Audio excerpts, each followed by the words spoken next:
Moi, je suis pas d'accord avec ce type de comportement qui vous condamnez ces violences. Mais bien sûr. Mais qui peut être d'accord avec le fait d'aller soit piller des magasins, soit s'en prendre à des pompiers, soit s'en prendre à des policiers? Personne ne peut être d'accord avec ça. Parce que c'est vrai que ça prête à confusion ce week-end quand vous avez dit la police est coupable de perturber la liesse. Trouvez-moi où j'ai dit ça. Je n'ai pas dit ça. Qu'est-ce que vous avez dit alors? Ce que j'ai dit très exactement, c'était que la manière dont était fait le dispositif de maintien de l'ordre sur les Champs-Élysées pour normalement assurer la possibilité de faire la fête. Moi, je suis pas venu piller, je suis pas venu agresser des policiers, je suis venu pour célébrer la victoire du PSG qui a quand même mis 5-0 à l'Inter de Milan et qui est champion d'Europe. C'est une fête normalement à ce moment-là. Mais vous dites le responsable du chaos, c'est non pas les pilleurs qu'on vient de voir, c'est Bruno Retailleau. Mais je réponds à monsieur Retailleau sur les propos qu'il a tenus lui et je dis que sur ce qui s'est passé sur les Champs-Élysées, ça participait à organiser du chaos. Pourquoi? Et je veux expliquer pourquoi.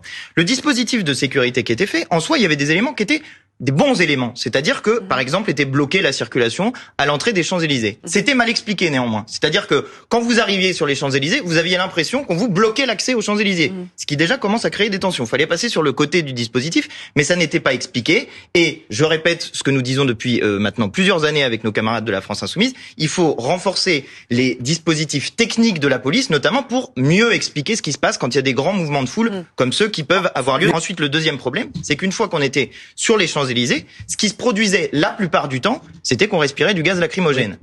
Et ça provoque des mouvements de foule qui sont des mouvements de foule dangereux. Donc je répète ce que je dis, ça organise du chaos.